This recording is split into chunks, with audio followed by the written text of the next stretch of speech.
اعوذ باللہ من الشیطان الرجیم بسم اللہ الرحمن الرحیم۔ عزیز طلبہ سیکنڈ ایئر اسلامیات، کل آپ نے آیت نمبر 24 تک ترجمہ اور تفسیر جو ہے وہ پڑھ لی تھی، تو آیت نمبر 25 سے ہم آج کے سبق کا آغاز کر رہے ہیں۔ اللہ تبارک تعالیٰ کا ارشاد: وَبَشِّرِ الَّذِينَ آمَنُوا وَعَمِلُوا الصَّالِحَاتِ أَنَّ لَهُمْ جَنَّاتٍ تَجْرِي مِن تَحْتِهَا الْأَنْهَارُ، اور خوشخبری دے دیجئے ان لوگوں کو جو ایمان لائے اور نیک اعمال کرتے رہے۔ أَنَّ لَهُمْ جَنَّاتٍ تَجْرِي، بے شک ان کے لیے بہشتیں ہیں، باغات ہیں، تجری من تحتها الأنہار، جن کے نیچے سے نہریں جاری ہیں۔ کلما رزقوا منها من ثمرات رزقا، جب کبھی انہیں وہاں پھلوں کا رزق دیا جائے گا، قالوا، وہ یہ کہیں گے، ھذا الذی رزقنا من قبل، یہ وہ ہے جو اس سے پہلے ہم دنیا میں دیے گئے۔ وَأُوتُوا بِهِ مُتَشَابِہًا، اور وہ دیے جائیں گے ایک دوسرے کے ساتھ ملتا جلتا۔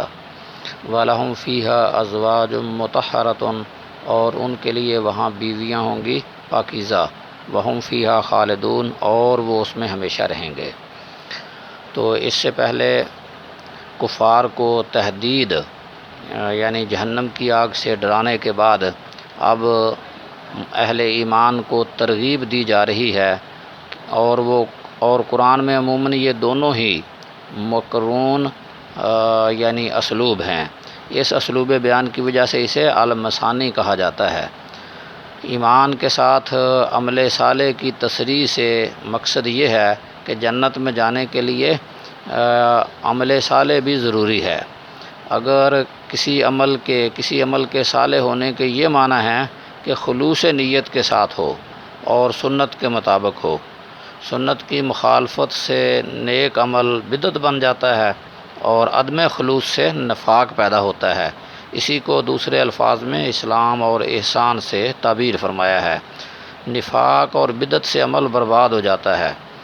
تو اللہ تبارک تعالیٰ نے فرمایا کہ وہ لوگ جو ایمان لا کر نیک اعمال کرتے ہیں، انہیں خوشخبری کس بات کی؟ جنت کی خوشخبری سنا دیجئے کہ ان کے لیے ان لہم جنات تجری من تحتها الانہار، ان کے لیے باغات ہیں، جنتیں ہیں۔ یہاں جنات کا لفظ جمع استعمال ہوا ہے کہ جو ایمان لا کر نیک اعمال کرتے ہیں ان کے لیے باغات ہیں، جنتیں ہیں، جن میں نہریں جاری ہیں۔ اگر کسی باغ کے اندر پانی کا بندوبست ہو اور پانی کی نہر جاری ہو تو پھر اس کی خوبصورتی دو چند ہو جاتی ہے۔ تو جو جنت باغات ہیں جنت کے، تو وہاں پر قرآن مجید میں بیان ہوا کہ نہریں ان کے اندر جاری ہوں گی، اور وہ نہریں 4 قسم کی ہیں۔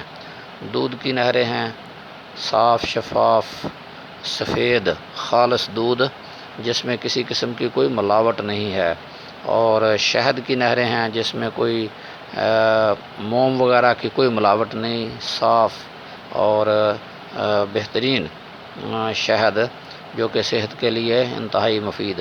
اور اسی طرح سے وہاں شرابن طہورا کی نہریں ہیں، ایسی شراب جس کو پینے سے صلاحیتوں میں نکھار آئے گا اور کسی قسم کا ذہن پر غلط اس کا اثر مرتب نہیں ہوگا۔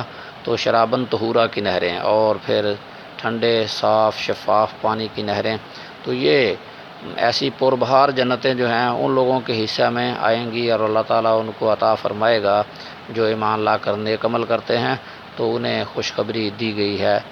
اور پھر فرمایا کلما رزقوا منها من ثمرات رزقا، جب کبھی وہاں انہیں پھلوں کا رزق ملے گا تو اہل جنت یہ کہیں گے، ھذا الذی رزقنا من قبل، یہ تو وہ ہے جو ہمیں دنیا میں بھی اس سے پہلے دیا گیا، یعنی دنیا میں۔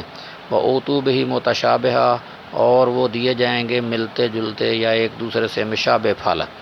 تو دنیا کے یعنی جو جنت کے میوے ہیں وہ دنیا کے پھلوں کے ہم صورت ہوں گے یا آپس میں ہم شکل ہوں گے۔ حضرت ابن عباس رضی اللہ عنہ فرماتے ہیں کہ جنت کی نعمتوں کے نام تو دنیا والے ہی ہوں گے، مگر ان کی حقیقت سے آگاہی ناممکن ہے۔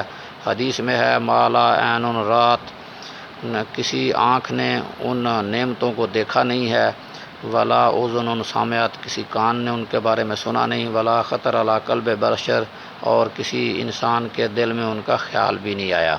تو ایسی پھلوں اور نعمتوں والی پربہار جنتوں کا ان کو مالک بنایا جائے گا۔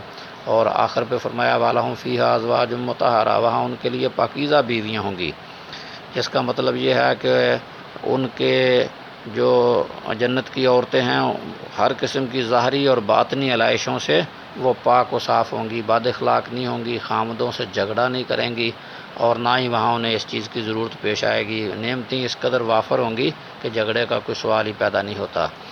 وَهُمْ فِيهَا خَالِدُونَ، اور پھر وہ وہاں ہمیشہ رہنے والے ہیں۔ ان کو جنت کا مالک بنا دیا جائے گا، کبھی وہاں سے بے دخل نہیں کیا جائے گا، اور پھر جو جنتی ہیں ان کو جنت جو بھی مل جائے گی وہ اس پر خوش ہوں گے اور مطمئن ہوں گے، اور کبھی اس سے وہ جو ہے اس کو تبدیل کرنا یا جگہ بدلنا وہ نہیں چاہیں گے، بلکہ ہمیشہ ہمیشہ کے لیے جنت ان کے نام الاٹ کر دی جائیں گی اور وہ وہاں خوش و خرم زندگی بسر کریں گے۔ اللہ سے دعا ہے کہ اللہ ہمیں بھی ایمان، صحیح ایمان جو ہے اس کی حفاظت کرنے، اس پر استقامت اختیار کرنے اور نیک اعمال کرنے کی توفیق عطا فرمائے، جس کے نتیجے میں دنیا کے ساتھ ساتھ آخرت کی کامیابی یقینی ہو سکے۔ وآخر دعوانا ان الحمد للہ رب العالمین۔